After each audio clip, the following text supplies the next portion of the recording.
আবার ভিডিওতে আইতে হলো। ভাবছিলাম এগুলো নিয়ে বলবো না, কিন্তু বলতে বাধ্য হচ্ছি যেহেতু অস্বীকার করছে।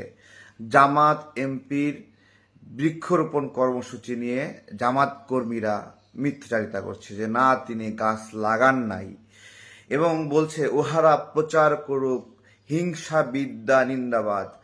আমরা বলবো ডট ডট ডট। এটা দিয়ে জামাত এমপির চরিত্র পরিষ্কার করার চেষ্টা করছে। আমরা এই ভিডিওটা নিয়ে একটু বিশ্লেষণ করব।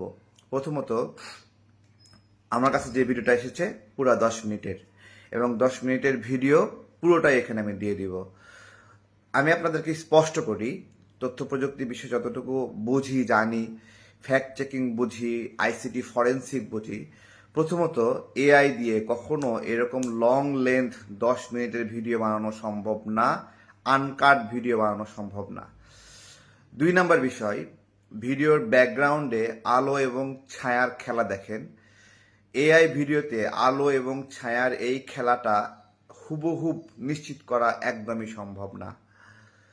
তৃতীয়ত হলো, জামাত এমপি তিনি যে ফোনে কথা বলতেছিলেন, কনভারসেশন করছিলেন, এবং যে রিপ্লাইগুলো আসছিল সেই অনুযায়ী যে প্রতিক্রিয়াগুলো এবং ভয়েসের যে কোয়ালিটি, এইটাও এআই জেনারেটেড সম্ভব না। যদি পারেন বিকল্প একটা তৈরি করে দেখান। চতুর্থত, তারা বলেছে যে তারা এআই মানে তারা মেয়েটার একটা হাতের ছবি নিয়ে পোস্ট করেছে যে মেয়েটার হাত এত লম্বা কেন। বাস্তবে জামাত এমপি বৃক্ষরোপণ কর্মসূচিতে যে মেয়েটা ছিল তার হাতটা একটু লম্বাই, আসলে হাতও লম্বা, পাও লম্বা, তো এগুলো আর কি। তো এই বিষয়গুলো বেশি বেশি বলে ফেললাম, যায় না। তো আজকে ভিডিওটা করার উদ্দেশ্য হলো যে এরকম ক্ষেত্রে দেখেন এরা যান জীবন দিয়ে প্রতিরোধ করতেছে যে এইটা মিথ্যা, এটা গুজব।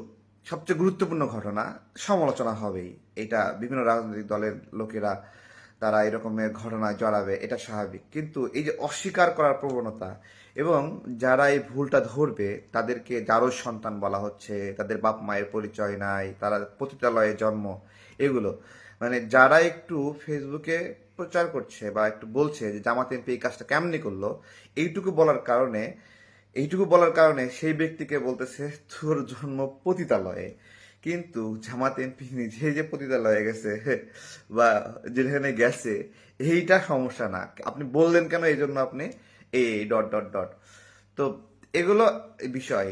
তো এই ভিডিও যিনি ছেড়েছিলেন তার কাছে আমার রিচ করার একটা চেষ্টা ছিল।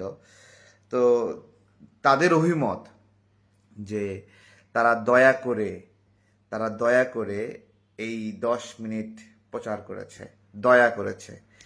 বাকি যে প্রকৃত বৃক্ষরোপণ কর্মসূচি, ঠিক আছে, সেগুলো নাকি তারা এখনো ছাড়ে নাই।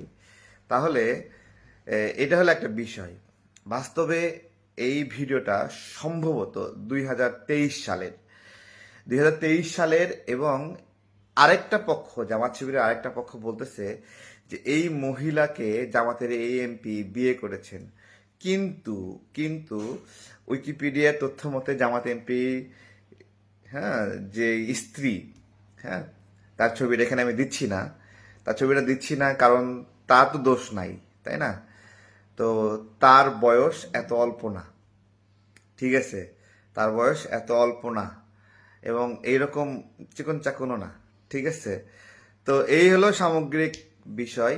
কয়েকটা পয়েন্টস যদি আমরা সামনে নিয়ে আসি ভাবে, প্রথমত এই ভিডিওটা আমি রানিং রেখেছি এই জন্য আপনাদের বুঝতে সুবিধা হবে।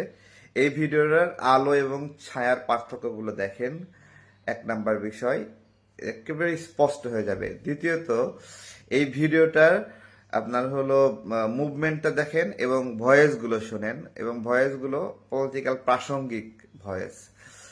হ্যাঁ, তৃতীয়ত হলো এই ভিডিওটার এক মানে ত্রিমাত্রিক ত্রিমাত্রিক যেই আপনার হলো মুভমেন্ট, সেটা স্পষ্ট দেখা যায়, ঠিক আছে।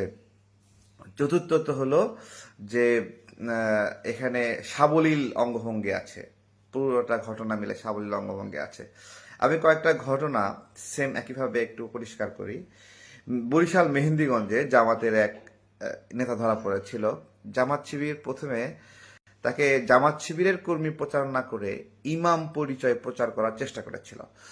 বস্তুত সে ব্যক্তি ইমাম না, এবং তারপরেও ব্যর্থ হয়ে আমার দেশ পেজ নকল করে দৈনিক আমার দেশ নামে একটা জামাত শিবিরের পেজ আছে, সেই পেজটা থেকে প্রচার করে যে এটা হলো ছাত্র দল নেতা ধরা খেয়েছে।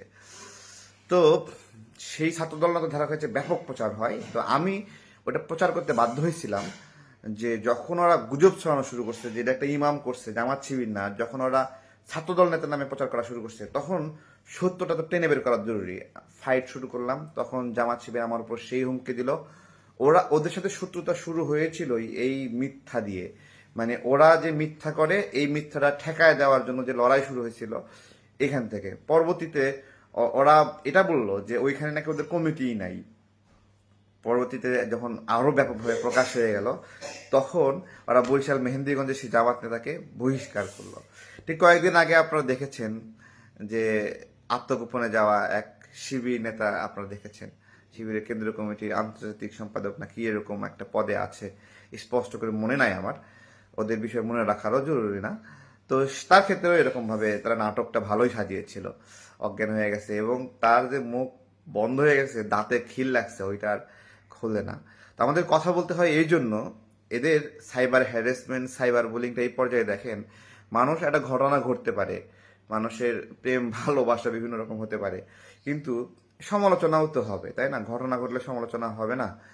তো সেই সমালোচনা যারা করবে তাদেরকে জারজ সন্তান বলা, পতিতা বলা, এটা কি ধরনের আচরণ? এটা কি ইসলাম সমর্থিত আচরণ? এটাই ওদেরকে জিজ্ঞেস করছি।